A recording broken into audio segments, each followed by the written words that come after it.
RH, member, kapisanan ng mga broadcaster ng Pilipinas. Member KBP, oras! Eksakto en punto. 6:04. Balitang makatotohanan, balitang maaasahan. ACS Balita. Walang makakaligtas, walang makakalampas. San magsulok ng kapuluan, Luzon, Visayas hanggang Kamindalawan. Basta't may balita, ipagwagwagan ng sikat na tagapagbalita. ACS Balita. Kasama ang 2x2 tandem Anthony Taberna at Jerry Baha. ACS Balita. Ang programang ito ay hatid sa inyo ng ACS Manufacturing Corporation, ISO certified, maker of world-class quality Pride detergent. Araw ng Friday, July 24, 2026. Narito na po ang ulo ng ating ACS Balita. Pasaporte ng Pilipinas, bahagyang umangat sa pandaigdigang ranking, pang 72, pinakamalakas sa buong mundo. Villar Group bukas mag-donate ng lupa para sa LRT1 extension para matapos na ang dispute. Pangulong Bongbong Marcos, personal na sinulat ang SONA, talumpati nasa final review na. Senador Dante Marcoleta pinagpapaliwanag ng Sandigan Bayan kung ba't hindi dapat suspindihin sa Senado. Abogado na kagawad ng barangay sa Makati City sugatan sa ambush. At dalawang hinihinalang gunman na pro BBM vlogger na aresto na sa Pampanga. Magandang umaga Luzon, Visayas, Mindanao. Good morning Philippines. Hello world. Kami po ang inyong mga tagapaghatid balita. Ito po si Anthony Taberna. Ito po si Jerry Baha. At ito ang ACS Balita. sa detalye ng ating mga balita. ACS Good News. Bahagya raw pong umangat ang ranggo ng Philippine Passport sa pinakabagong pandaigdigang passport ranking ng Henley Passport Index.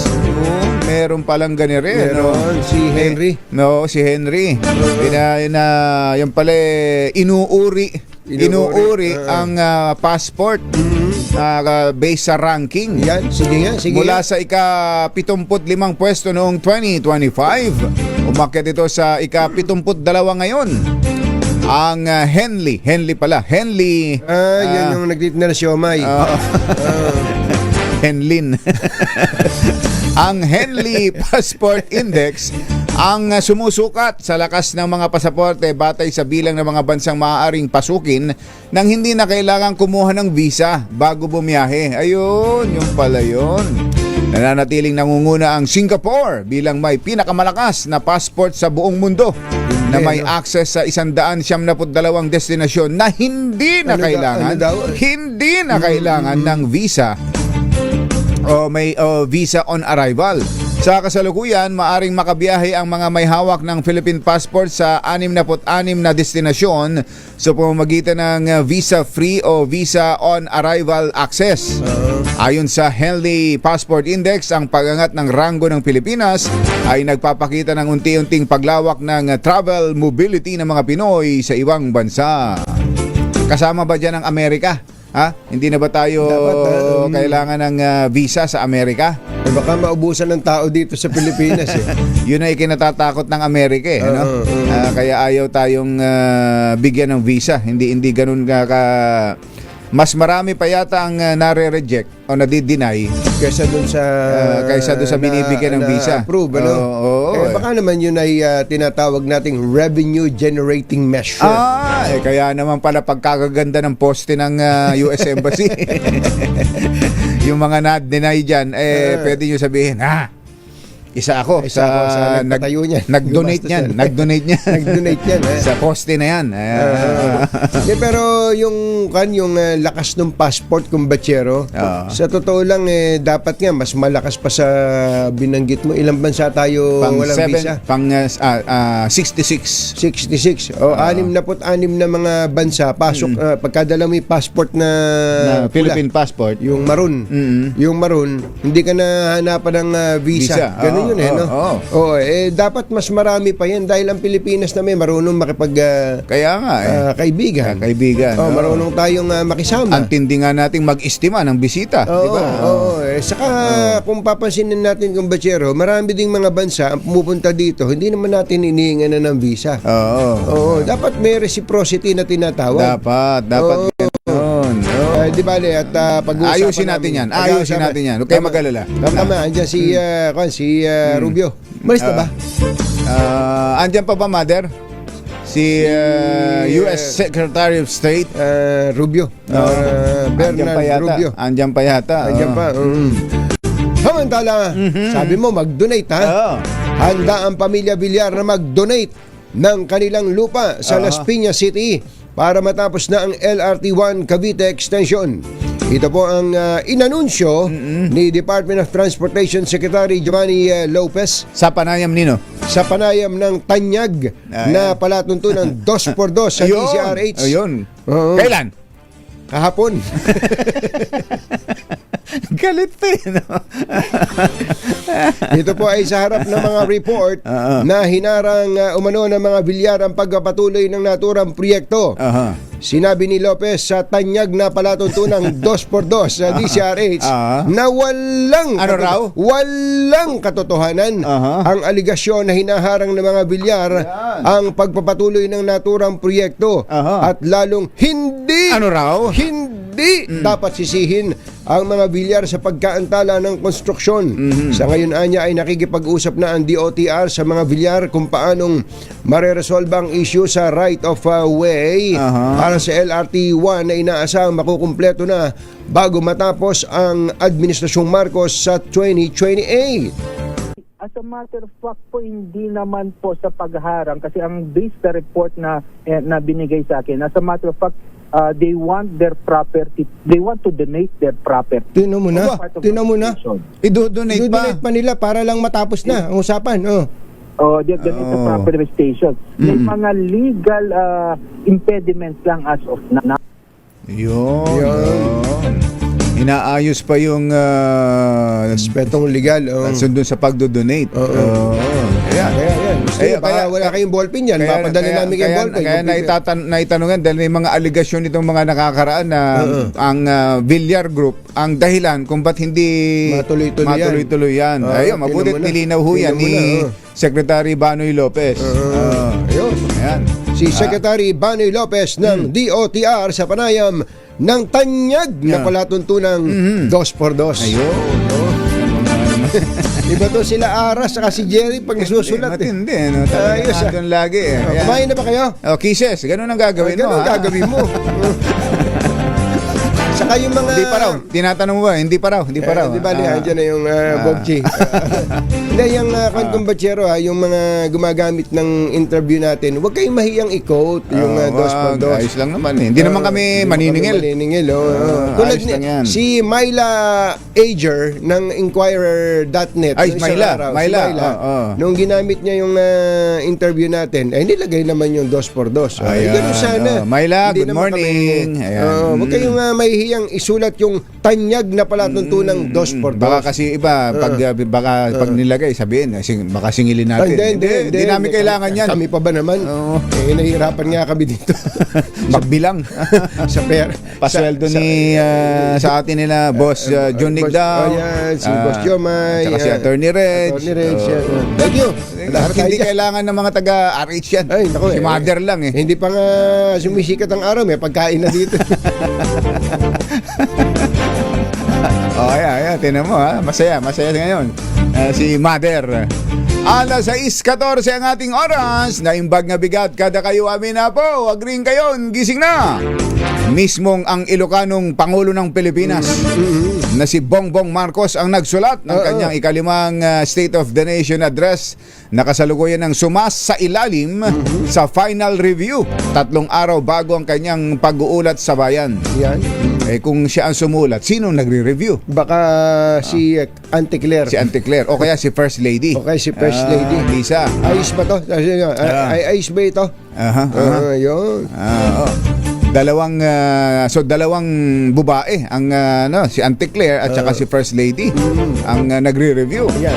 Ayon kay Palace Press Officer Attorney Claire Castro, nais ng Pangulo na matiyak na malinaw at tumpak na maipararating sa mamamayan ang kanyang talumpati na naglalaman ng mga nagawa ng administrasyon, mga hamong kinakaharap ng bansa at mga prioridad na programa para sa susunod na taon. Dagdag pa ni Auntie Claire, patuloy na nire-revisa ang nilalaman ng SONA upang maging mas maikli, direkta at madaling maunawaan ng publiko. Inaasahang tatalakayin ng Pangulo ang kalagayan ng ekonomiya, infrastruktura, edukasyon, serbisyong panlipuran, seguridad at iba pang mahalagang usapin sa bansa. Sa SONA, ang SONA ay taunang ulat ng Pangulo sa sambayanan at sa Kongreso kaugnay sa kalagayan ng bansa at direksyon ng pamahalaan para sa nalalabing panahon ng kanyang panunungkulan. Hindi nabanggit ni Auntie Claire kung may kinalaman do sa kung mababanggit yung flood control Yun ay inaabangan Dapat, yung update sa flood control. Dapat kasama yun. Dahil lang ganda ng pagkakasimula ng Pangulo doon Di ba? Mahiya naman kayo! Ayan, Di ba? last year. Nung isang taon. At ang inaabangan din dyan ay yung update talaga. Sino-sino na ang nakasuhan, kalaban man o kakampi. Mas maganda yung kakampi pa nga. Mas maganda kung ang nakasuhan na at naipakulong kakampi. Ayan, para talagang mapatunayan, walang kinikilingan. Walang pinoprotektahan. Serbisyong totoo lang. Ayun. Tapos sa mga nasa legislative, kung sino-sino na, nasa executive. Actually, sa Congress, wala pa, may kasuhan na Puro laging binabanggit si dating Speaker Martin Romualdez. Pero hanggang ngayon, walang kaso. Wala pa. Kay Saldi ko ba na-i-file na? Ang alam ko, may warrant of arrest na nga. Kung may warrant of arrest na nga. Kaya lang, pagka pala hindi na isisilbi yung warrant of arrest, ina-archive yung kaso. Ayun, ako. Ganun ang mangyayari dahil nasa abroad. Nasa abroad, kung saan man At hindi lang yun. Marami rin na nag-aabang doon sa mga kontraktor. Lalo na yung 15 contractors na pinangalanan ng Pangulo na naka-corner ng 20% ng kabuang ilan nyo, 500 plus. Lalo na yung number one. Yung legacy. Paano ka bang hindi maiiwasan kung ikaw yung number one? Di ba?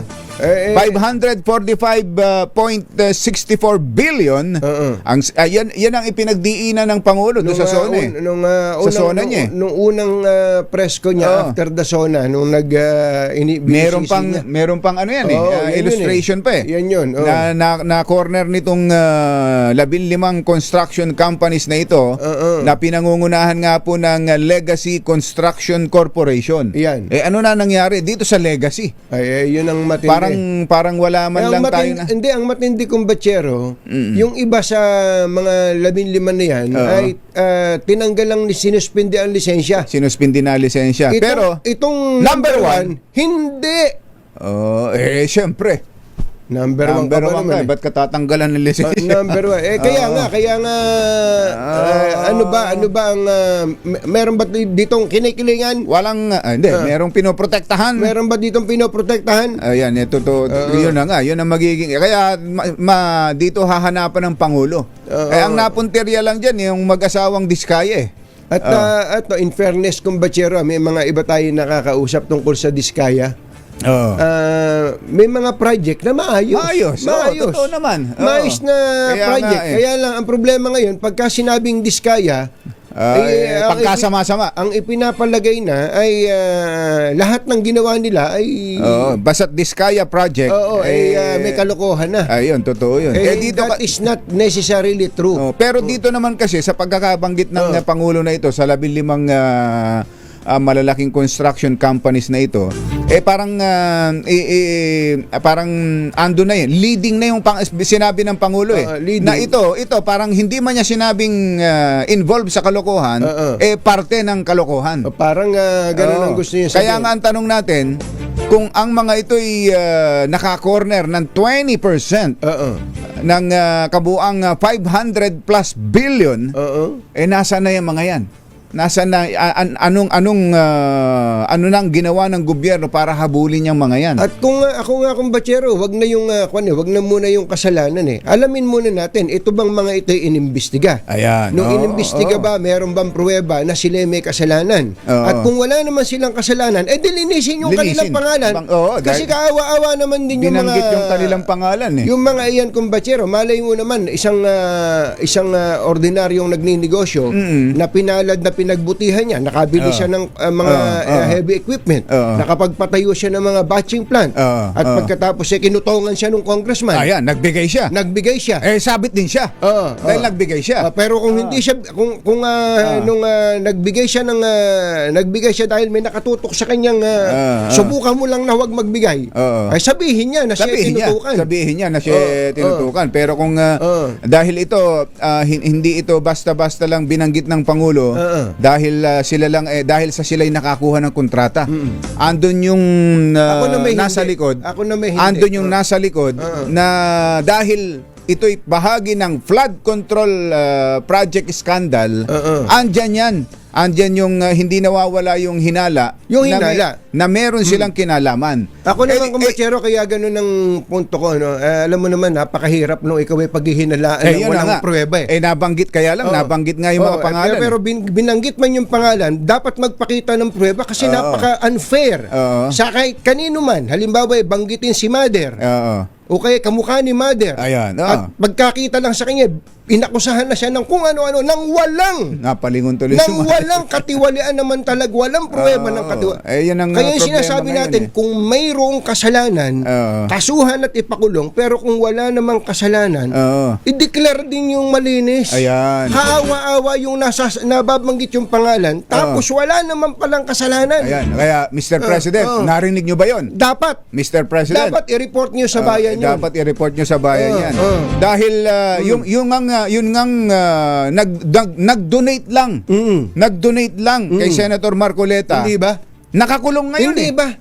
Nag-donate lang sa campaign, nagbigay lang ng campaign contribution. Nakakulong ngayon eh. Tapos itong mga binabanggit, ako wag na yung binanggit ni Ombudsman. Inisa-isa pa niya nung binanggit pa niya yung date kung kailan kakasuhan. Ayun na nga. At ipakukulong. Asa na yung mga ipapakulong ninyo? Asa na? Nagkalimutan na. December pa yan. Magpapasko sa ganito. Anong pinagsasasabi niyong magpapasko? Anong Pasko? Ayan na nga. Anong Pasko? Kaya hahanapan talaga ang Pangulo sa mga binanggit ni Auntie Claire na mga nilalaman na ng yung sinabing direkta, madaling maunawaan, may kinalaman sa ekonomiya, infrastruktura, edukasyon, serbisyon, lipunan. Okay yan. Pero ang pinakahihintay ng tao yun, yung update sa flood control scandal. Susunod! Ito boy!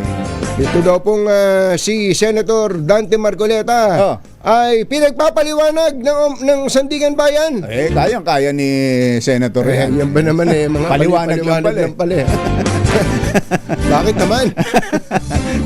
Yan at iba pang mga nagbabagang balita sa pagpapatuloy ng ACS Balita. 622.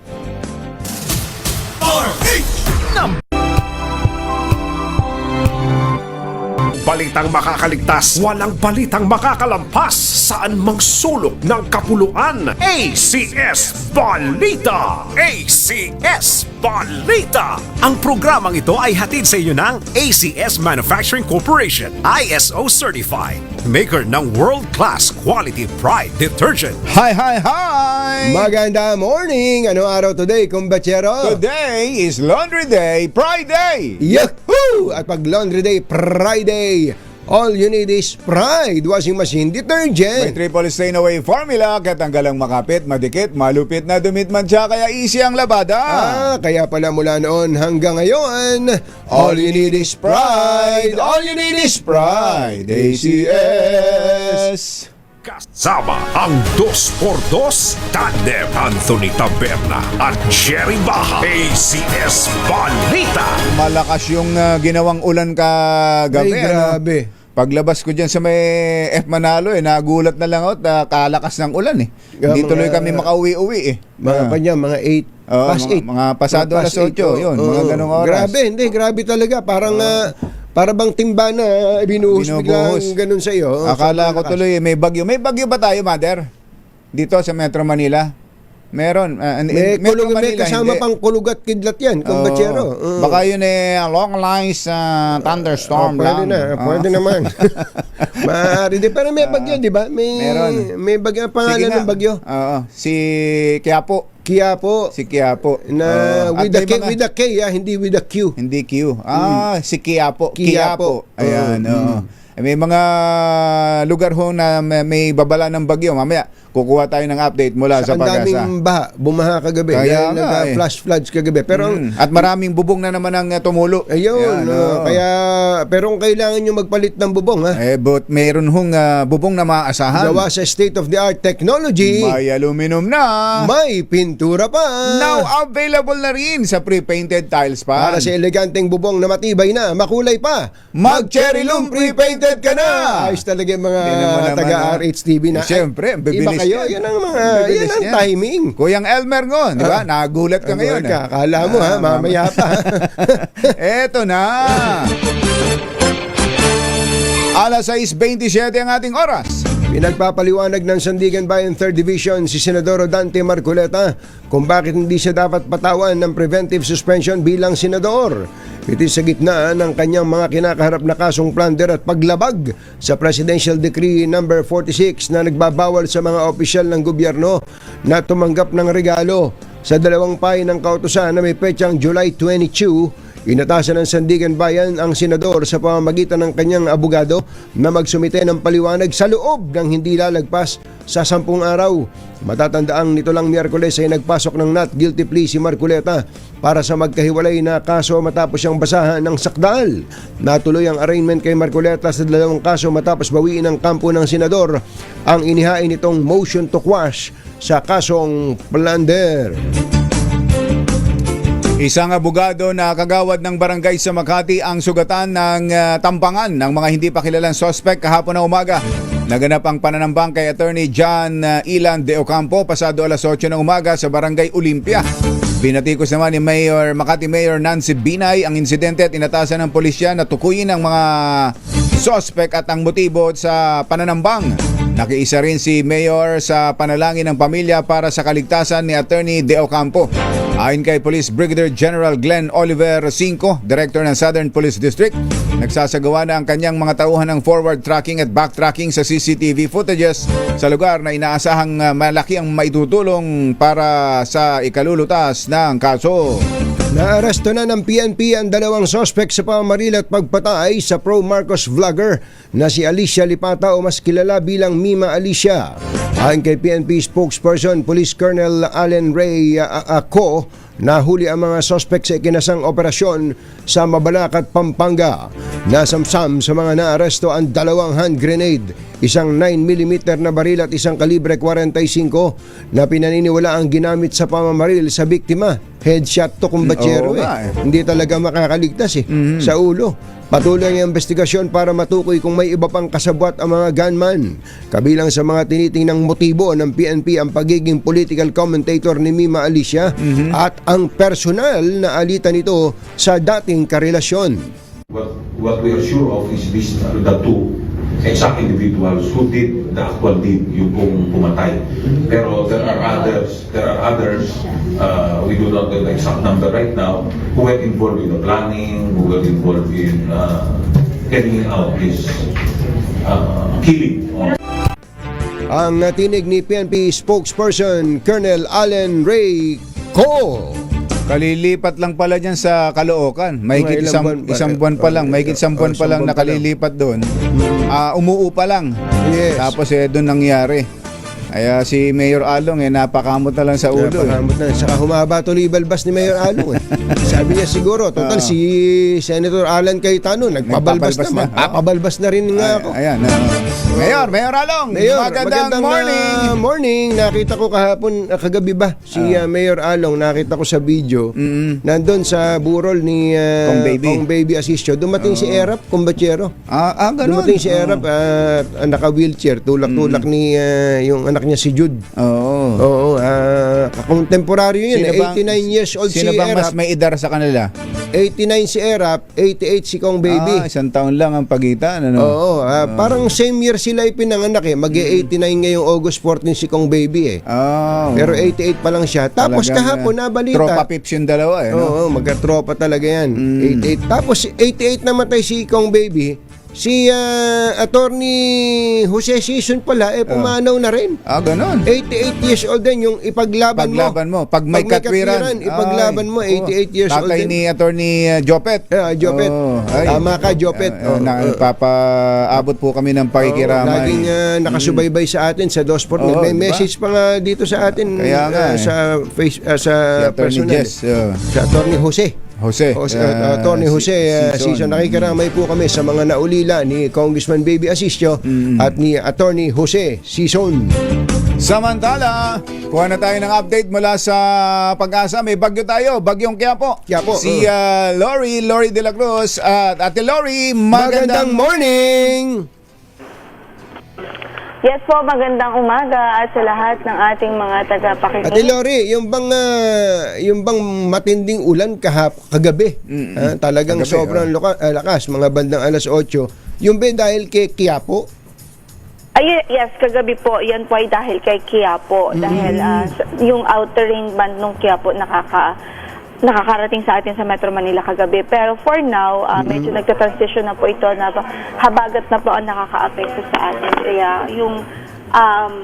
yung characteristic ng mga pag-ulan na na-experience natin ngayong umaga is habagat in nature po. Habagat na. Nasaan na ho ba tong si Quiapo ngayon? Kumusta na siya? Ting nakita yung bagyo sa layong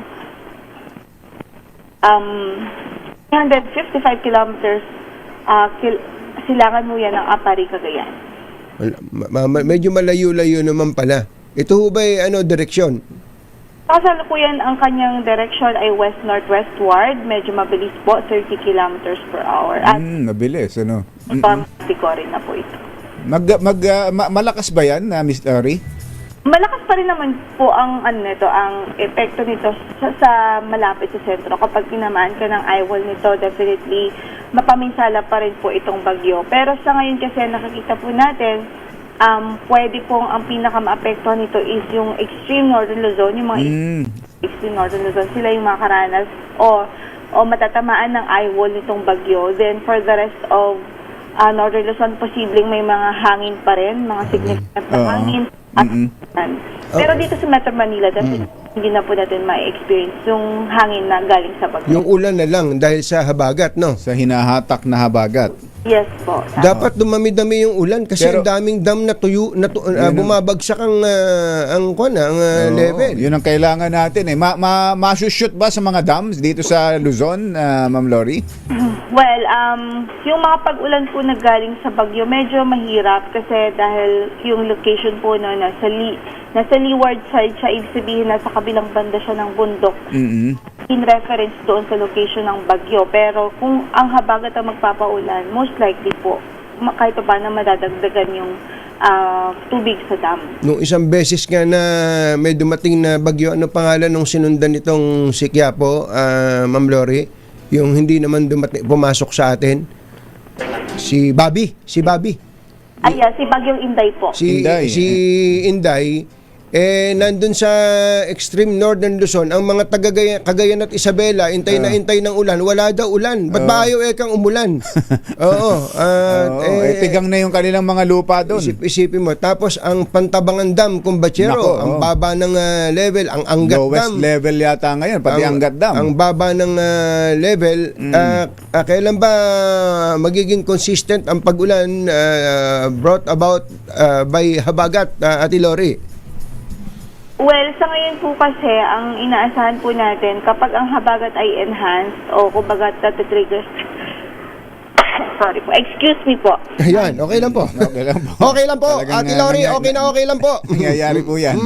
So, pag natitrigger po ito ng bagyo, yun dun po natin ini-expect na kahit paano malakas yung mga pag-ulan.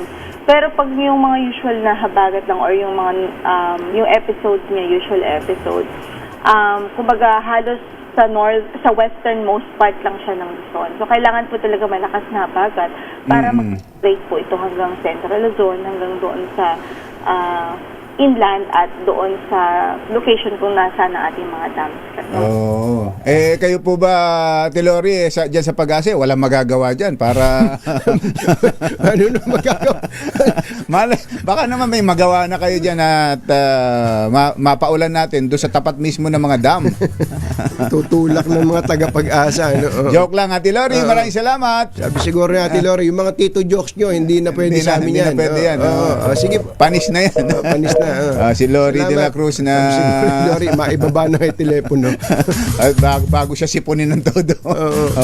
Parang nadidistract si Lori habang kausap natin. Oo nga eh. Parang may maingay. Parang may maingay. Parang may nanggugulo sa paligid niya na gano'n. Sa paligid. Hindi ba dito? Hindi dito sa atin. Mula pa nung kauumpisa niya, nung tinatanong pa lang natin Sabi siguro, mga abala tong mga ito. May ginagawa dito May ginagawa kami. Samantala, nangako si US President Donald Trump kay Pangulong Bongbong Marcos na kanyang ipararating kay Chinese President Xi Jinping ang mga alalahanin ng Pilipinas. Ginawa ni Trump ang pangako sa kanilang pag-uusap ng Pangulo sa telepano. Ayon kay Palace Press Officer Claire Castro, tinalakay din ng dalawang lider ang kasalukuyang sitwasyon sa buong mundo, ekonomiya at seguridad, kabilang ang mga issue sa West Philippine Sea. Ang pag-uusap ni BBM at Trump sa telepono ay kasunod ng courtesy call ni US Secretary of State Mark Rubio sa Malacanang noong Miyerkules.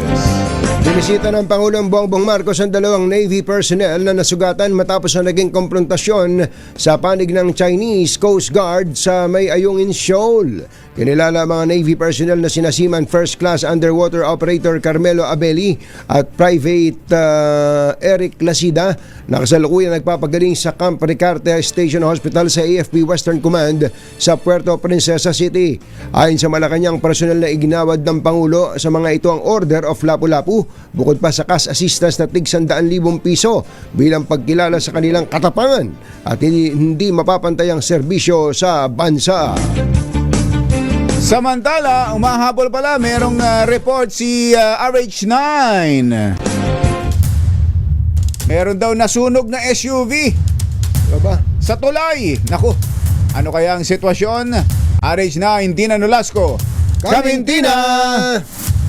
Katunyin ka, Jerry, nagliyap nga ang isang TNVS SUV na Hyundai Stargazer dito sa northbound lane ng MacArthur Bridge malapit sa Piatti University College sa Maynila pasado alas 4 ng madaling araw kanina. Sa panayam ng DZRH kay Denver Corpus, may-ari at driver ng naturang sasakyan, may sakay siyang isang pasahero at patungo na sana sa Rizal Avenue nang biglang may naamoy siyang usok dahilan para sila tumigil. Ilang sandali pa ay sumiklap na ang apoy sa bahagi ng makina kaya agad silang lumabas ng sasakyan. Kapwa ligtas naman ang driver at ang kanyang pasahero at walang naitalang nasugatan sa insidente. Mabilis ding rumispende ang Bureau of Fire Protection, katuwang ang Quiapo Fire Volunteer Brigade at tuluyang naapula ang sunog bandang alas 5 ng madaling araw. Halos itong natupok ang harapang bahagi ng SUV dahil nga sa lakas ng apoy. Ayon kay Corpus, residente ng Valenzuela City, alas 12 ng madaling araw lamang siya nagsimulang bumiyahe at naka-4 na pasahero pa lamang. hindi rin niya malalayo o ang kanyang pasahero at malalapit lamang ang destinasyon. Pero kakapalit lamang ng kanyang makina at 3 taon pa lamang sa kanya ang sasakyan at wala rin itong insurance. Mabilis na itong rumespende ang mga tauhan ng BSP, pero sa ngayon, Katunying Jerry, ay hindi pa natutuwa ang sasakyan dito sa... Nasa tulay pa rin. Oo, nandito Nako. pa rin. At, Di ba lilikha ng traffic yan? wala pa sa ngayon dahil pabugso-bugso ang ulan din at kaunti ang pumapasadang mga sasakyan. Pero sa ngayon, nandito pa si Kuyang Denver. Kuyang Denver, mga anong oras po kaya ito matuto, itong sasakyan ninyo? Wala po. Wala, tatawag pa po kami ng record. Oo. Sa ngayon, nagtatawag pa Katunying Jerry ng record. May pasahero siya nung mangyari yan? Yes, Nako, Jerry. laking takot siguro ng Oo pasahero, naman, no? oo. Oh, babae, lalaki? Oo. Kuya Denver, oo. Etong pasahero nyo kanina, ito ay lalaki, babae, papasok pa ng opisina? Hindi ko kapisado kung papa-opisina siya eh. Pero ito, babae, lalaki. Lalaki. Lalaki, oo. Oo. At kwento pa nga sa Matakot akin yun, kanina, Jerry, netong driver, ay naglakad na lang daw itong kanyang pasahero na papuntang bandang Rizal Avenue. At hindi niya naasikaso dahil nga nataranta siya dito dahil napakalakas. Hindi naman niya pinaghihinalaan yung pasahero na siya may gawa. Wala naman. Ganyan si Kuya Denver. Pero etong makina na kanyang kakapalit pa lamang daw. Nagpalit ng makina. Overheat. Oo, malapit lang daw yung kanyang biyahe dito lang around Manila lamang. At alas 12 nga lamang ng madaling araw siya bumiyahe at alas 4 nangyari itong incident. Ano ba yung makina ipinalit niya? 3K? Oo. Yan ang mga uso dati eh. Yan mismo, 3K, 4K. Denver, anong klase ng makina yung pinalit mo dito sa sakyan? Wala akong pinapalitan na makin. Oh, yung makina. Yung makina? Pagbukas ko nung hood, sumiliyab na yung battery. Battery ninyo. Oo. So, etong sakyan ninyo, ano pong dahilan ang tinutukoy nyo? Yung battery. Battery. Certification, oo. Ito palang battery, Jerry Katunying, yung mismong tinutukoy niyang dahilan na posible ngang nag-cause nitong pagbiyab ng kanyang sasakyan na pinapasabda nga bilang isang Grab driver. Okay. Yan ang update mula dito sa MacArthur Bridge. Ito si RH19 na Nolasco para sa DZRH. Una sa Pilipinas, una sa Pilipino. Thank you, Tina.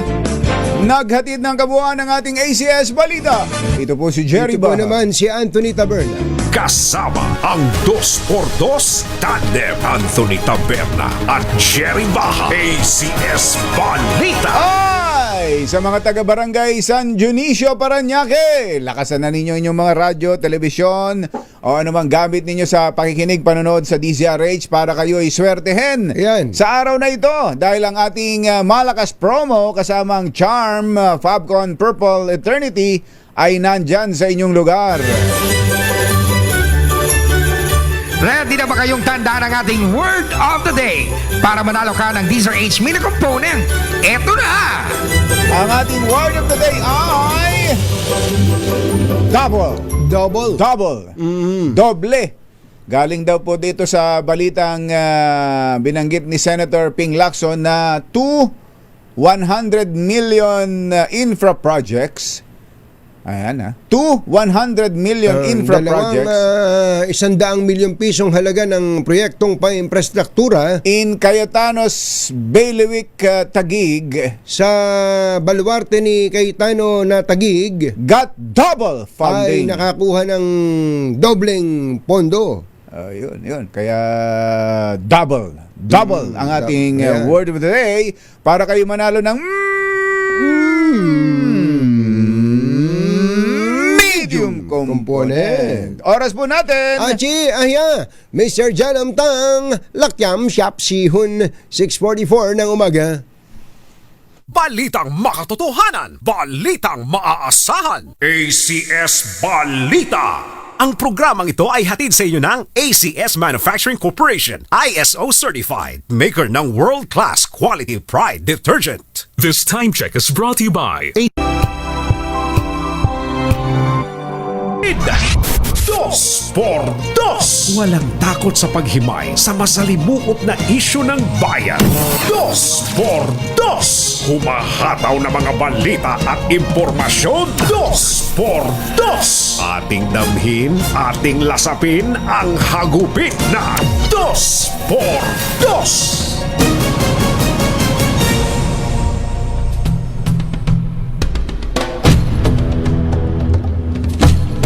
Nakatikim ng panibagong pambubuli ang Pilipinas sa China. Nang gamitan nito ng water cannon ang barko ng Bureau of Fisheries and Aquatic Resources, bukod pa sa nagsagawa ito ng mapanganib na maniobra sa Baho de Masinloc o Panatag Shoal. Nangyari po ang insidente ilang oras bago idao sa Maynila ang isang regional security forum na dinaluhan ng mga top diplomat ng China at Amerika. At 3 araw matapos sampasin sa ulo ng mga tauhan ng China Coast Guard ang isang sundalong Pinoy sa Ayungin Shoal. Ayon kay Rear Admiral J. Tariela, spokesperson ng Philippine Coast Guard on West Philippine Sea, nagsasagawa ang BRP Dato Dumangsil ng misyon para maghatid ng fuel subsidy sa mga mangingisdang Pinoy nang bombahin ito ng tubig na tumagal ng mahigit 2 minuto. Samantala, tiniyak po ni US President Donald Trump kay Pangulong BBM na kakausapin niya si Chinese President Xi Jinping at ipaparating dito ang concern ng Pilipinas kaugnay ng mga bagong insidente sa West Philippine Sea. Isyu ng bayan, katotohanan. Dos por Dos. At maitim ang balak, magtago ka na. Dos por Dos. Si Jerry at si Anthony, narito na. Dos por Dos. Hahataw ng todo, urado ka. Dos por Dos. Ang katotohanan, dala nila. Dos por Dos. Walang sinasamba pali, maniwala ka. Dos por Dos. Hataw ng gusto, tol, umasa ka. Dos por Dos. Dos por Dos.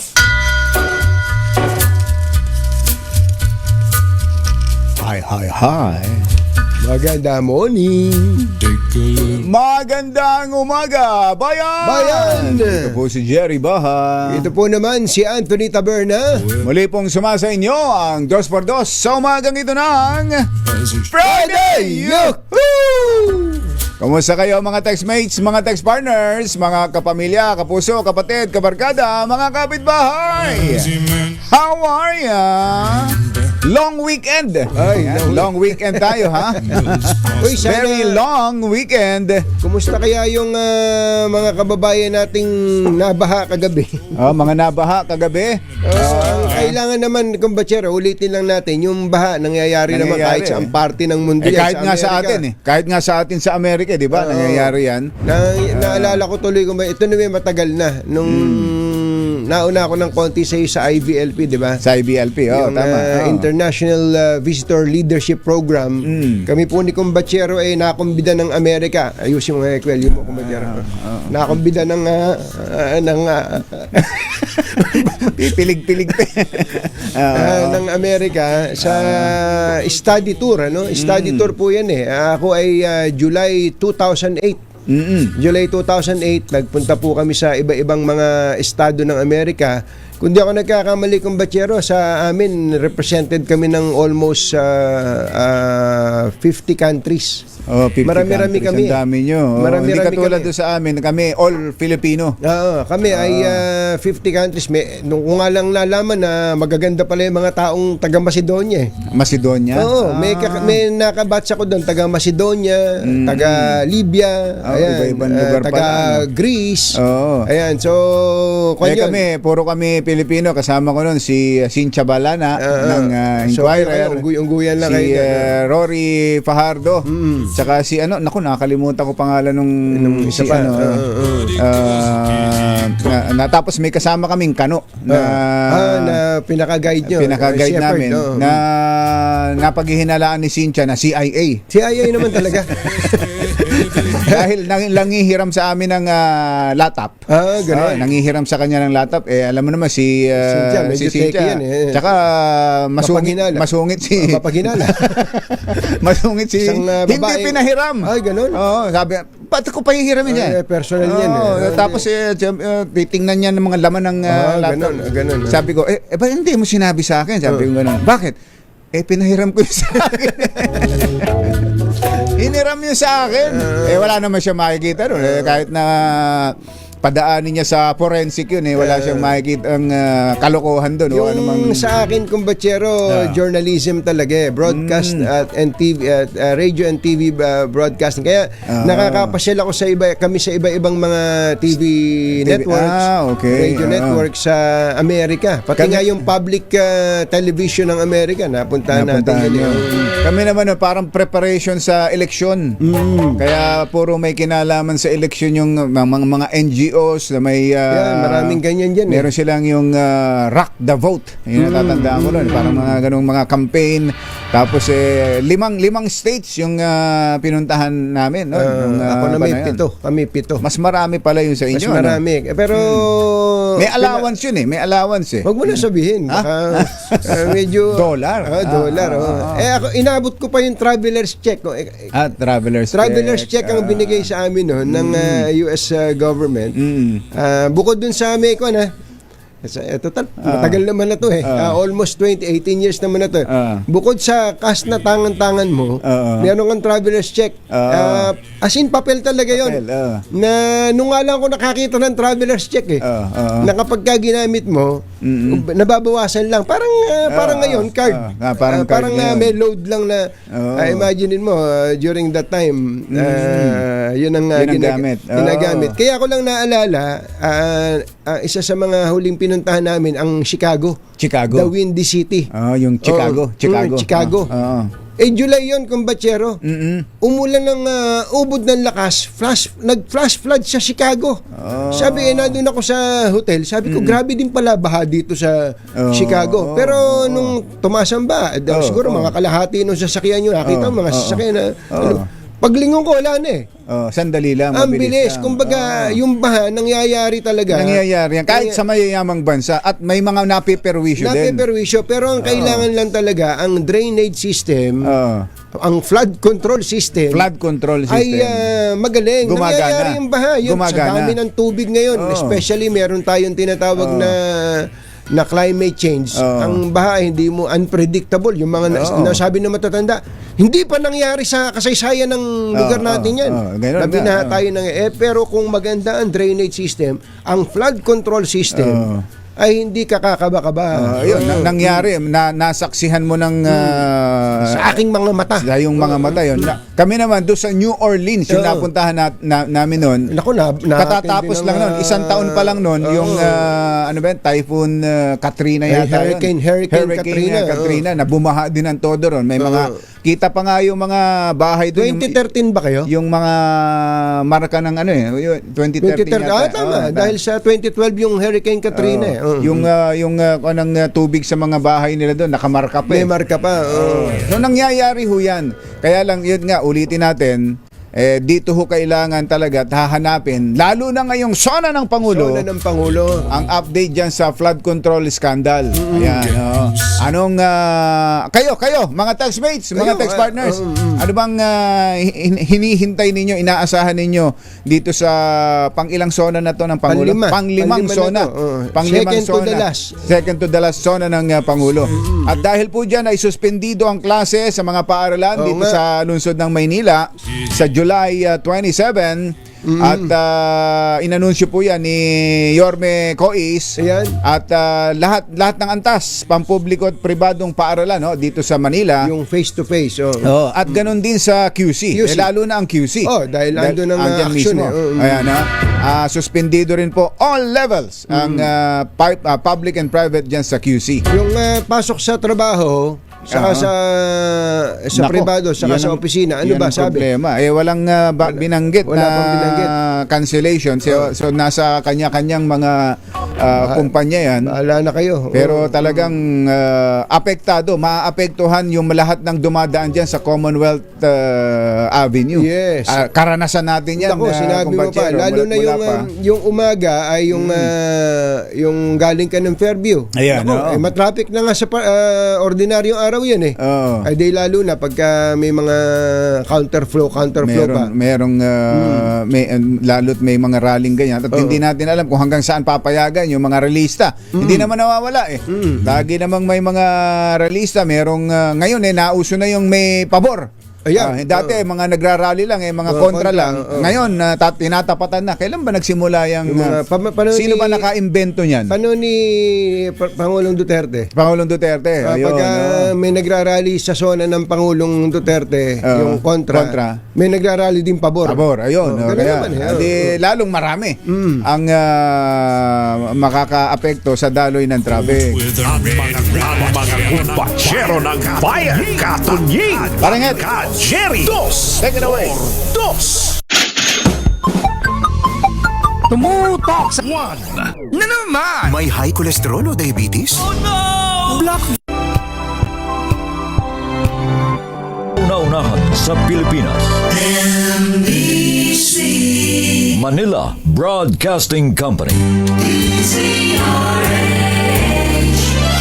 DZRH. Member, kapisanan ng mga broadcaster ng Pilipinas. Member KBP, oras! Eksakto en punto. Kapopoy, 6 na minuto na makalipas ang 7 ng umaga. Balitang bagong-bago, balitang dapat alam mo, balitang magdadagdag ng talino dahil bagong impormasyon, makibalita, unang-una sa DZRH. Pangunahing balita kasama ang 2x2 tandem nina Anthony Taberna at Jerry Baha. Araw ng Friday, July 24, 2026. Narito na po ang ulo ng ating mga pangunahing balita. Presyo ng crudo sumipa sa mahigit sa $100 per barrel sa world market. Limang piso kada litrong taas presyo ng diesel at gasolina namumuro na sa susunod na linggo. Pangulong Marcos at President Donald Trump nag-usap sa telepono. Alalahanin ng Pilipinas, ipaparating daw po ng US President sa China. Hirit ni VP Sara sa Senado na sagutin ang catering ng Defense Panel, tinanggihan. NBI Task Force binuo para simulan ng investigasyon sa umanay irregularidad sa 2019 SEA Games. Senator Risa Ontiveros nagpasaklolo sa NBI hinggil sa tinatanggap na online death threats. At bagyong Quiapo lumakas pa bilang tropical storm, signal number 2, nakataas sa ilang lugar sa Hilagang Luzon. Magandang umaga Luzon, Visayas, Mindanao. Good morning Philippines. Hello world! Kami po ang inyong mga tagapaghatid balita. Ito po si Anthony Taberna. Ito po si Jerry Baha. At ito ang Pangunahing balita. bago ang detalye ng balita, mamigay muna tayo ng pera dahil may nanalo na. DZRH at manalo ng isang 1,000 pesos sa Malacash promo kasama ang Charm Popcorn Purple Eternity.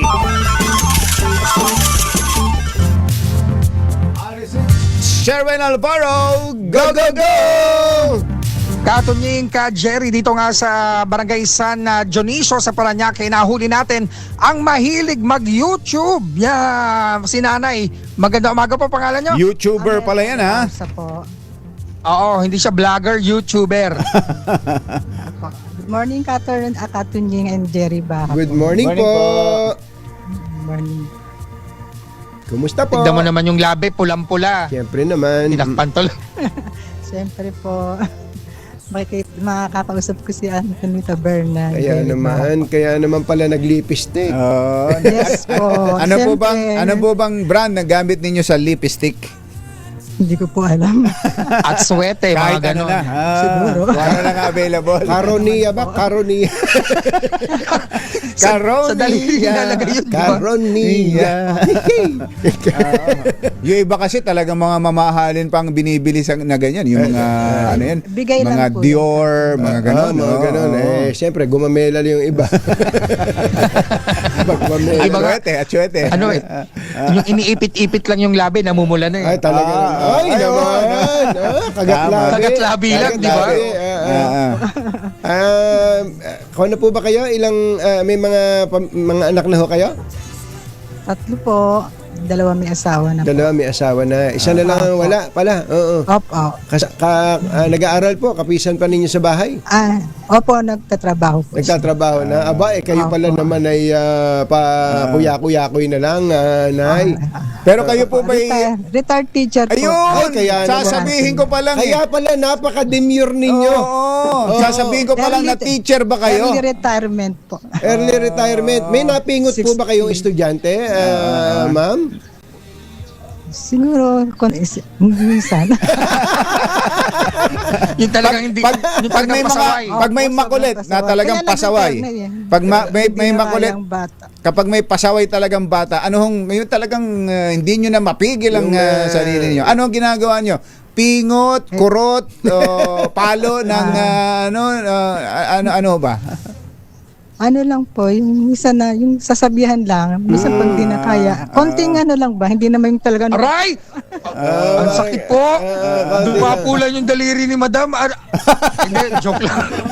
Yung iba sa patilya eh. Patilya, Ano po ba kayo? Patilya nung araw. Ang tinuturoan nyo ba, ma'am, ay elementary o high school? High school po. High school. Ay, nako, talagang pasaway mga yan. Makulit. Makulit Lalo na na ngayon, yung... panahon ngayon. Kaya retire na. Anong subject po ang tinuturo nyo? Ano po, MAPE, Music, Art, PE, and Health. Ay, kaya naman pala. Wala ba tayong sample ng music dyan? Ano ang mga paborito nyo awitin? Sir, hindi carry. Pero noong time po ninyo, nung kayo ay nagtuturo pa, may mga nangyayari na ba noon na pati ang teacher binubuli ng estudyante? Siguro, hindi ko po alam. Kayo hindi nyo na-experience. Hindi naman po. Subukan lang nila. Subukan lang nila.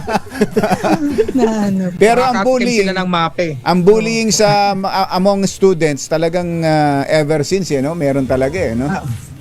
Before, sir, hindi masyado. Nito na lang lately. Siguro after ng pandemic. Mga ganun. Lumabas yung mga makukulit talaga. Opo, mga ganun na. Ayun. Yun pang ano.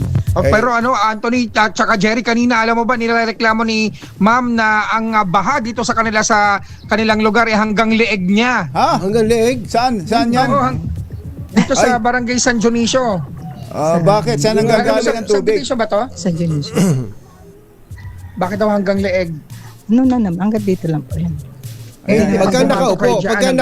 Pero dito lang. Opo. Hanggang leeg pag nakaupo. Huwag kayo uupo pag may baha. Hanggang dito lang. Ay, sa may ano pa yun. Bewang. Ano yan? Tuwing ma'am, pagka umuulan. Pagka ano po yung talagang malakas na ulan. Po, Kagabi umulan po ba ng malakas diyan sa San Dionisio? Opo. Ayun, hindi kaya, pero, hindi naman bumaha. Bandan doon lang po sa may likod po sa tabing ilog. Tabing ilog. Kasi opo. Pero yung nararanasan ninyong malalim na baha na yan hanggang bewang, ano yun yan? Tuwing tagulan talaga nangyayari? Yung pag po malakas na ulan talaga, yung minsan pag may habagat, mga ganito. Wala bang Na flood talagang- control? Wala bang flood control project diyan? Si Congressman Olivares. Oh. Meron po. Meron. Gumagana ho ba? Gumagana. Yung, siguro po. Gumagana kasi nagkaka-flood. Kasi nagkaka-flood. Nagkaka-flood kaya gumagana. Yung control na lang ang kulang. At least meron ng flood. Opo. Control na lang ang kulang. Malapit-lapit na yon, control na lang. Ito po, malapit na po. Sa Monday na po yung SONA ng Pangulo. Kayo po ba, ano ang gusto nyong marinig sa Pangulo?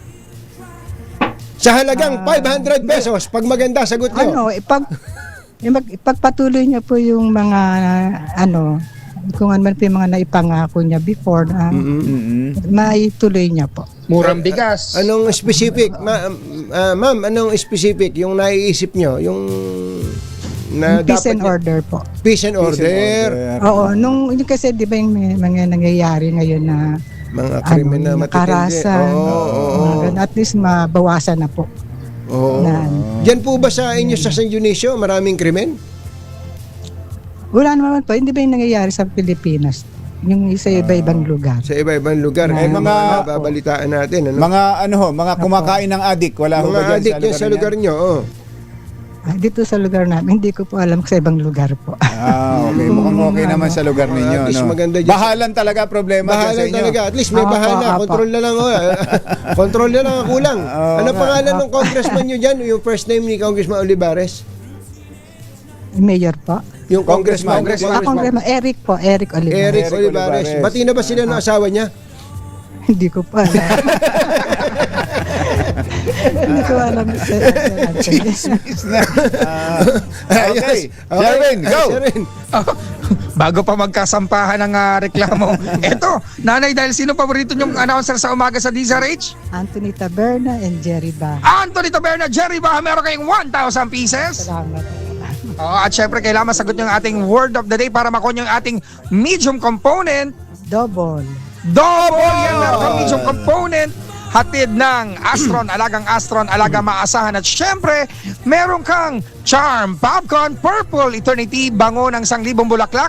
Nasa Charm Popcorn, pag inanlawan ang inyong mga labahan, gamit ang Charm Popcorn Purple Eternity at aanlawan gamit ang Charm Popcorn, ang pinakabago disenyo na DZRH t-shirt. At meron ka pang grocery mula yan sa ACS at sa DZRH. Ma'am, ano masasabi sa 2x2? Ay, maraming salamat po sa Dos por Dos kay Sir Anthony Taberna at kay si Jerry Baha po. Thank you po. Mama Yumi. Mama Yumi, thank you po. Ay, Sobrang Yumi, no? Sobrang dahan-dahan magsalita. Si Teacher Mayumi. Teacher Mayumi. Yan, Teacher Mayumi A. Marikit. Maraming salamat sa mga nais manalo ng 1,000 pieces. Lagi tumutok sa DZRH. Baka na susunod dating winner sa DZRH Malakash promo kasama ang Charm Fabcon Purple Eternity RH6 Sherwin Bata Alfaro. DZRH, una sa Pilipinas, una sa Pilipino. Yehey! Ginagawa po natin yan sa ating mga taga-subaybay dahil kayo ang number one para sa amin. Mga nangunguna at mga bagong balita sa DZRH. Pangunahing balita. Alas 7:18. Tuloy ang mga pangunahing balita. Lumakas pa bilang tropical storm ang bagyong Quiapo. Huling namataan ng bagyo sa layong 820 kilometro sa silangan ng Northern Luzon. Taglay nito ang lakas ng hangin umaabot sa 65 kilometro bawat oras malapit sa gitna at pagbugso na 80 kilometro bawat oras. Mabilis na kumikilos ang bagyo sa 30 kilometro bawat oras patungo sa direksyong Kanluran, Hilagang Kanluran. Nakataas na ngayon ang signal number 2 sa Batanes, northern portion ng mainland Cagayan, kabilang ang Babuyan Islands at northern portion ng Ilocos Norte. Signal number 1 naman sa rest of mainland Cagayan, Isabela, Nueva Vizcaya, Quirino, Apayao, Abra, Kalinga, Mountain Province, Ifugao, Benguet, rest of Ilocos Norte, Ilocos Sur, La Union at northern and central portions ng Aurora. Nalubog sa baha ang ilang bahagi ng EDSA dahil sa malakas na buhos ng ulan kagabi. Sa Cubao, Quezon City, bukod sa ulay, ramdam din ang malakas na ihip ng hangin dahilan kaya bumagal ang usad ng mga sasakyan sa may northbound lane ng EDSA. Gutter deep naman ang baha sa may Kamuning flyover. Abang matindi ha. kahit sa Kamuning, flyover na mismo, ay gutter deep ang baha. Kaya napilitan daw po ang ilang motorista na sumilong muna sa ilalim ng Kamuning MRT station habang pinapatila ang ulan. Nakaranas din ng pagbaha sa may kahabaan ng EDSA PhilAm, gayon din sa may EDSA northbound. Sa kabila ng pagbaha, nanatili namang passable ang EDSA para sa mga motorista. Arestado ng Manila Police District ang isang 25 anyos na lalaki matapos umanong pasikretong kuna ng video ang isang 27 anyos na babae habang nagpapalit ng damit sa loob ng isang clinic sa Tondo, Maynila. Ako, makinig kayo mabuti ha. Lalo na yung mga kababaihan, tayong lalaki, di bali kung kuhanan nila yung ating abs. Kung magbibihis tayo di ba, sige, kunan mo. Magpapa-x-ray ka, no? Di ba, pag-uubarin ka muna para sa x-ray, yung upper garments, ano? Papaalis sa'yo. Ito, sa babae, ay nako, talaga, medyo sensitibo. Ayon po sa investigasyon, nadiskubre ng biktima ang isang cellphone na nakatago sa ilalim ng mesa matapos ang kanyang x-ray examination. Nako. Nang suriin ito, nakita niya ang video ng kanyang paghuhubad. Diba? At pagbibihis na umaabot ng 11 minutes yan 11 minutes. Subaybayan mo na pala sinubaybayan ko yan. Kumbatsero. Binasa ko yan dito yan ay, nawala basta't yung mga ganitong balita yun nga lang. Tinan mo yung tempo. Nasa front page ng ito. Si Mika ba yun? Yan, oo. Yan, ayan, ito. Nakita nyo? Yan nakuha na. Hidden camera exposed. Hindi, pero hindi ito yung nakuhanan. Sino yung nakuhanan? Kasi nagpa-picture talaga siya. Nagpa-picture talaga. Iba yung nakuhanan. Ayan. Binasa ko, kaya sabi ko pala mga X-ray tech pala yun. X-ray tech. Saka kaya X-ray... tuloy mo basa. Tuloy basa. Nang suriin nga po ay nakita ang video ng kanyang paghuhubad at pagbibihis na umabot ng 11 minuto. Kinilala ang naarestong suspect na si Joshua Kiefer Aguas na napag-alamang reliever lamang sa klinika at hindi lisensyadong X-ray technician. Yung clinic may problema doon. Bakit hindi lisensyado pinagre-reliever nila? Natuklasan din ng mga otoridad na may iba pang kaparehong mga video sa cellphone ng suspect. Talagang may ugali. Sa ngayon ay nahaharap ang suspect sa kasong paglabag sa Anti-Photo and Video Voyeurism Act of 2009, pamimeke ng dokumento at posibleng paglabag sa Radiology Technology Act of 1992. May kanyan, kaya nabisto yan ng iba pang yung iba pang infraction niya. May ID ng PWD. May PWD ID rin. Talagang maraming kalokohan sa katawan. Sanay sa kalokohan. Buti, huli ka na. Bumuo ng Task Force Kaskao. Grabe pangalan pala ng Kaskao. Task Force Kaskao ang NBI para imbestigahan ng Philippine Southeast Asian Games Organizing Committee. Ayon kay NBI Director Melvin Chicago Matibag, ang nasabing task force ang tututok sa pagsisiyasat sa umano'y mga irregularidad sa pag-host ng Pilipinas sa 2019 SEA Games. Batayan niya sa mga inisyal na dokumentong nakalap na NBI, nasa 6.7 billion na government funds mula DBM, Philippine Sports Commission at Philippine Olympic Committee ang inilipat sa FISGOC na isang private organization para sa naturang event. Blow by blow din yung investigation dito no? Talaga. Parang boxing Samantala, humingi naman ng tulong sa NBI si Senator Risa Ontiveros kaugnay sa dami ng tinatanggap niyang death threats at mga komentong nag-uudyok ng karahasan laban sa kanya matapos ang pagpaslang sa vlogger na si Alicia Mima Lipata.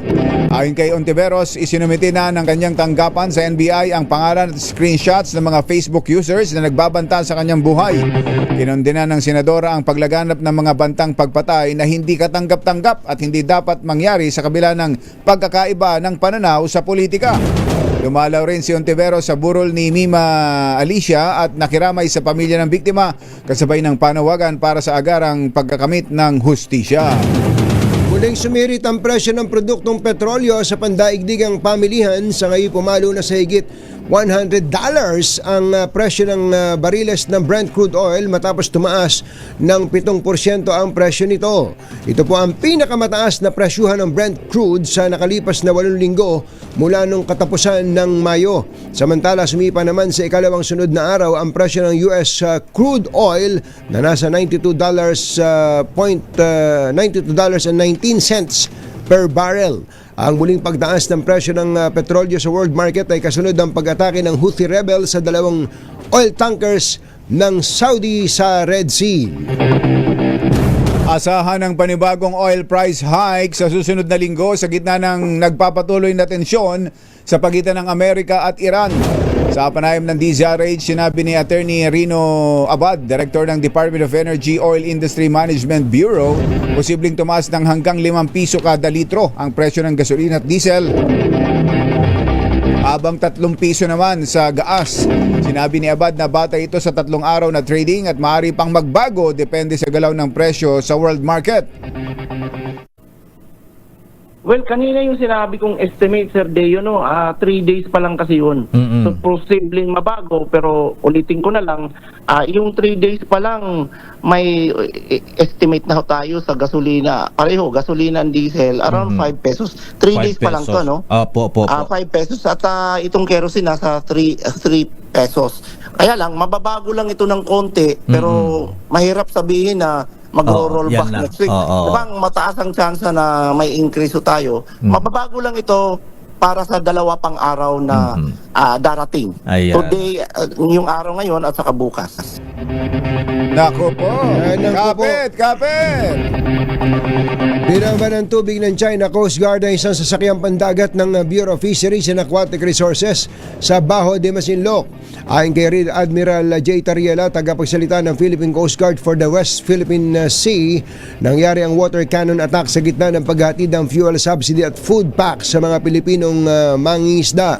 Nilapitan ng China Coast Guard Vessel 3302 ang BRP Dato Dumangsil bago ito bombahin ang tubig na tumagal ng mahigit 2 minuto.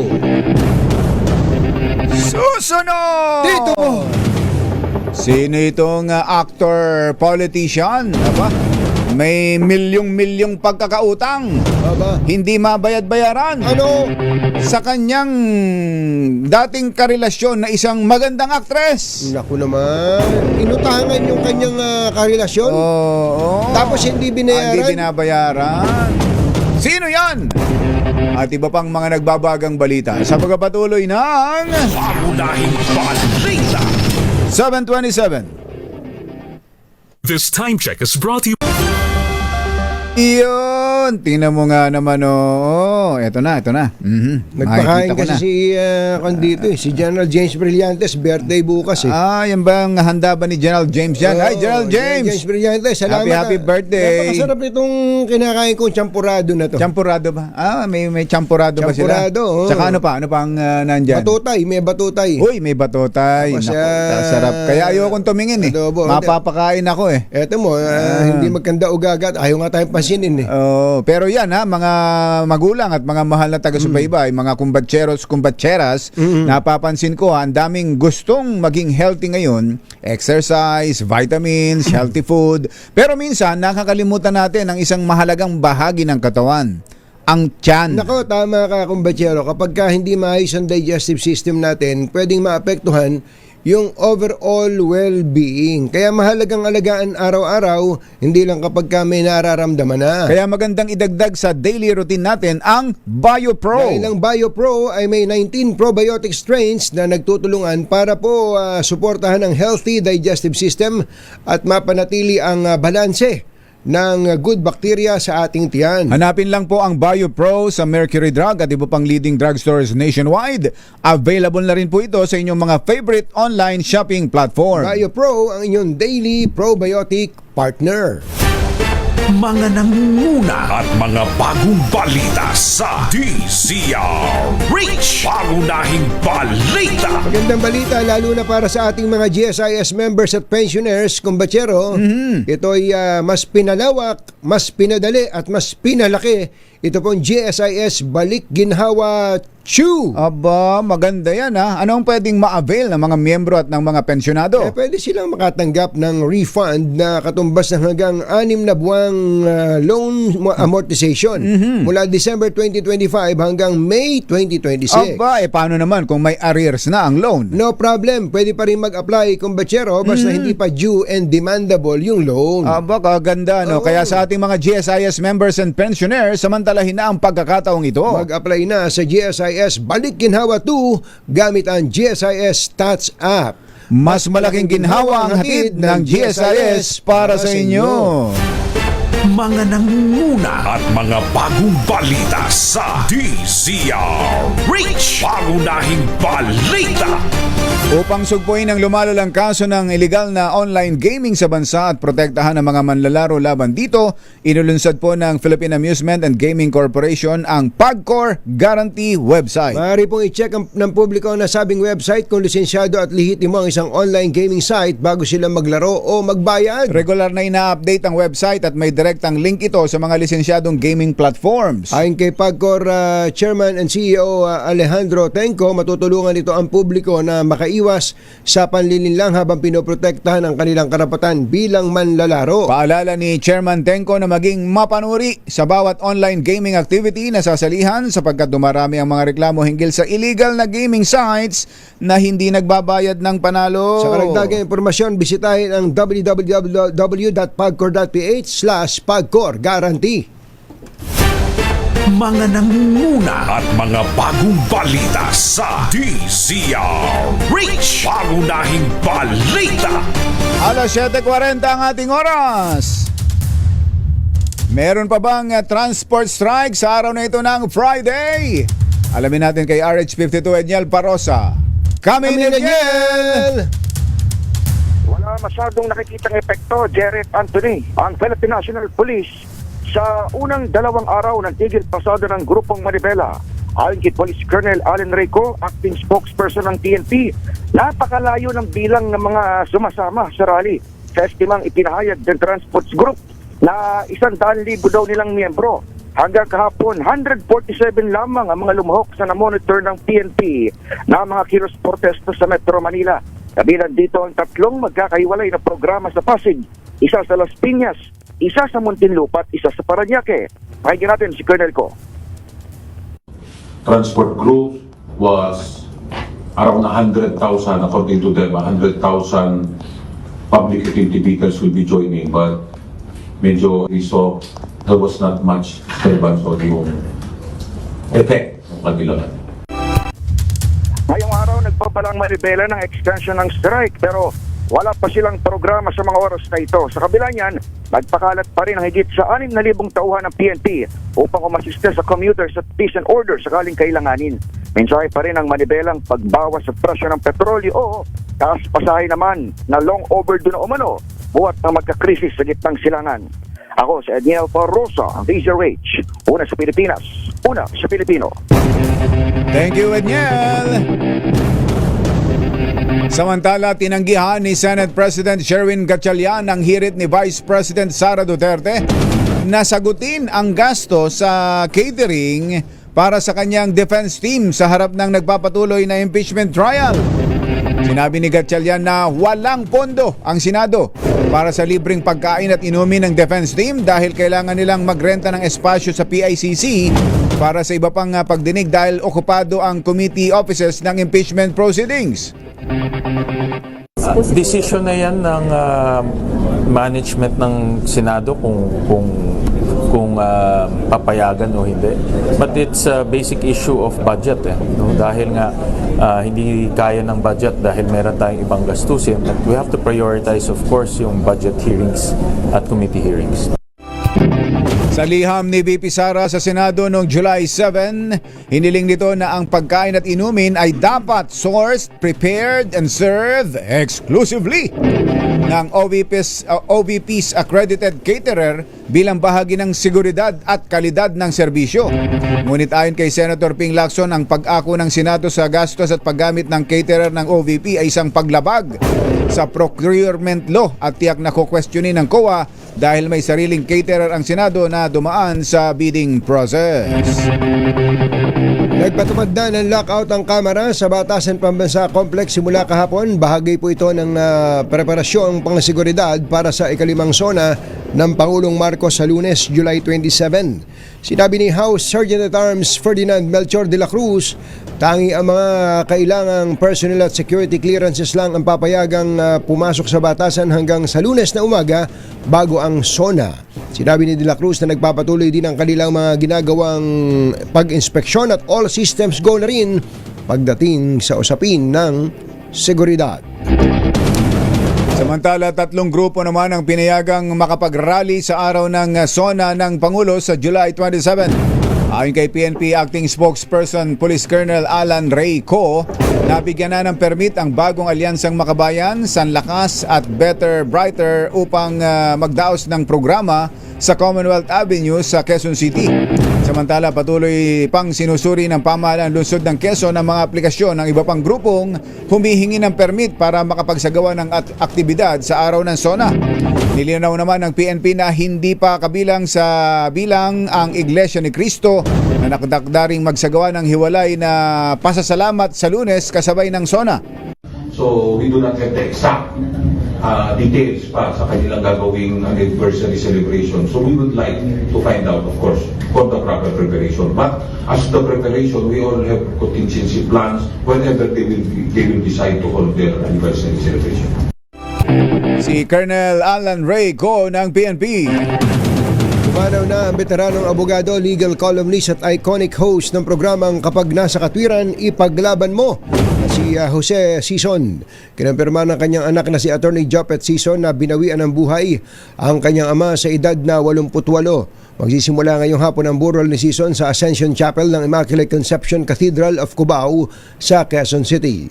Nakatakda itong ihatid ilibing sa Heaven's Gate 1 Memorial Park sa Antipolo City sa Martes, July 28. Noong 1988, sumikat si Sison sa programang Ipaglaban Mo na nagsadula sa mga tunay na kasong napagpasyahan ng Korte Suprema para ipaliwanag sa publiko ang kanilang mga karapatang legal. Pangunahing balita sa showbiz. 7:45 ang ating oras. Kasoji Jimenez, may pinorward kumbatsero si Kasoji na isang panibagong video na isang babae ang binubugbog ng kanyang mga kapwa kasamang babae. Parang locker room pinanood ko parang sa isang locker room. Talagang kung pagsusuntukin at pagtatadyakan. Kawawa naman yun. Sana naman kaya nangyari itong panibagong kaso ng bullying na ito. Rudy Benaventuran, sila daw ay nandyan sa Ilocos ngayon at maulan. Ingat-ingat kayo dyan sa Ilocos Norte. Ingat din sa wag masyado sa bagnet Kumusta ba si Governor Rodito Albano? Governor na Isabela.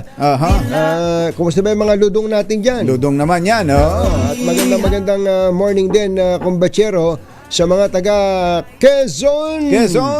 Ay Governor Doktora Helen Tan. Kumusta ba yung ating mga taniman ng kakao dyan? Para sa ating tangerine chocolate. Chito Paz, good morning. At magandang morning din, kumbatsero, sa mga naghihintay ng balita ni Morley Alino. Eto.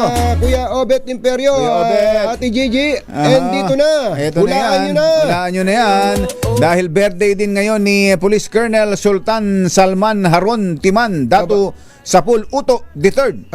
Taga saan ba siya? Sultan sa Biwang Sarangani, Darussalam. Taga Sarangani. Nagbe-birthday ngayon. Ang pagbati mula kay Perz Condes at Ray Canta at kay Eric Dastas. Nakatatapos lang ding mag-birthday. Nakatapos lang. Pinaulan pala ni Eric ang Batangas dahil sa mga pagkanta nila doon. Bumaha daw. Eric, happy birthday. At so, nandiyan pala sila sa Brunei, yung binati mo? Nasaan ba ito, Eric? Nandiyan yata sa ano lang. Sultan Darussalam? Sarangani Darussalam? Sarangani. Kala ko Brunei Darussalam.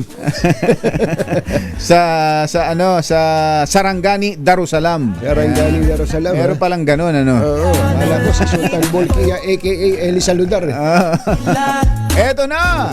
Sino ba itong actor politician? 10 milyon pala ang utang. Hindi mabayad-bayaran. Ay, grabe naman. Sa kanyang Sander Cayabyab. Grabe yan, Sander Cayabyab. Sa kanyang magandang actress na dati niyang, sa isang magandang actress na dati niyang karelasyon. Sino yan? Mahuhulaan mo ba to, Mang Tochi? Ayan. Hatid sa atin ang ating showbiz legend, Morley Alinio. Magandang morning, Morley! Sino daw? Ano daw? Uy, eto, isyung utangan. Galing naman sa mayaman at kilalang pamilya itong si actor-politician. Pero noong karelasyon pala niya itong isang magaling na aktres, ay wala itong ginawa kung hindi utangan itong si aktres. Ay nako, sa totoo lang, hanggang ngayon, ay hindi pa rin daw nababayaran nitong actor-politician ang 10 million pesos na inutang kay magandang aktres. Naku naman, at itong si magandang aktres ay nag-aantay kung kailan siya babayaran. Nangyari yung utangan noong sila ay may relasyon pa. Pero wala na silang relasyon. Nagkaroon na ng may kasulatan ba yan? Karelasyon itong si actor-politician at nagkaroon na nga sila ng anak ng isang non-showbiz ay hindi pa rin nakakabayad. Problemado nga itong si actress ay paano niyang sisingilin si actor-politician. Parang wala raw daw itong balak magbayad. May pera naman yun ah. Hindi masingil-singil ni magandang actress si actor-politician dahil lababo siya dito noong mga panahong pinautang niya. Utang ba o ibinigay? Well, sino ba yan? Ito talagang actress na ito. Clue! Pag-ibig. Kami maniningil. Parang badi. Bigay ng bigay. Alam niyo na ba kung sino ito? Sino nga? Ang actress na bida sa ating sino daw ano daw ay si actress J as in jar. At si actor-politician naman, ay, naku, pareho silang letter J. Yun na. JJ. Showbiz Status News. Ako po ang inyong RH47, Morley Alinio para sa DZRH. Una sa Pilipinas, una sa Pilipino. Kuya Jerry Cupido Asuncion, nahulaan mo ba? Nahulaan mo ba? Morley, pakitanong mo nga kay Joe. Hindi ko na mabanggit. Kung may komisyon kapag nakasingil, tutulong kami sa paniningil. Ganun ba si... Sino? Si... Hindi, pero yung pagka... May pambayad yun. Pagka naningil ka, tapos kumbaga ginamit ka para makapaningil, minsan may ganun talaga. May fee yun. May fee. Talaga yun, professional fee. Professional fee. Tandaan mo, magaling kaming maningil. Oo. Ang hindi lang namin masingil ni Kumbachero, utang na loob. Ayan. Paringat, take it away. 10 minuto bago ang alas 8. Number 1. Ulang ang takot sa dalawang to. Kaya kung maitim ang balak, magtago ka na. Anthony Taberna, Jerry Baja, 2 por 2. 2 por 2. Tapos na si Kuya Elmer, ano? Tapos na si Kuyang Romel City Kuya naman. Saka si Joshua and team. Joshua and team. Si Tin, magandang morning. At saka Kuya Kenneth si Tin. Nag-birthday nung hindi natin nabate. Kuya Kenneth, wala ba tayo dyan? Bekenemen. Uy, sa panahon na to na napakataas ng presyo ng produktong petrolyo, in demand din naman ang mga electric vehicles kagaya ng Cherry Tiggo REV. Ang Cherry Tiggo REV ay isang 7-seater plug-in hybrid electric vehicle o PHEV na nakapagdala ng best-in-class fuel efficiency rating na 84.28 kilometers per liter of gasoline equivalent matapos ang fuel eco run na isinagawa ng Department of Energy nitong 2025. Nauna po ang Tiggo REV sa mga sasakyang sinuri sa mga kategoryang plug-in hybrid, hybrid hybrid, Ayan. diesel at gasolina. Ito pong Tigo REV ay may 1.5 liter turbocharged engine at may pinagsamang electric and hybrid driving range na 1,400 kilometers sa Yun. isang full tank at charge. Meron din po itong iba't ibang safety at driver assistance features kabilang advanced driver assistance systems, adaptive cruise control at 540 degrees na camera system. Sa halagang 1,578,000 pesos ay maaari ka nang makabili ng matipid and reliable na 7-seater SUV ang Cherry Tigo REV. Aba, ano pa hinihintay mo, Kuya Danny Yao? Ba, mag-test drive na! Kabilis ng oras birthday talaga, pala no? ni Edwin Duque. Si Edwin? sa linggo. Tatahitahimik ka, Edwin. Si Emmy Ramirez Saan ba tayo?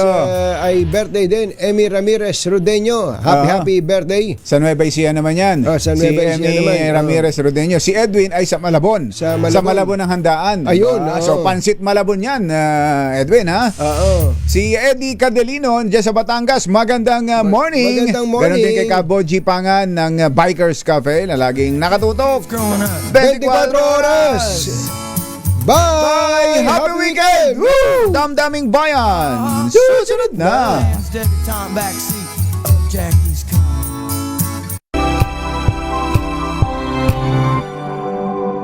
Wow, ang saya. Isang barangay na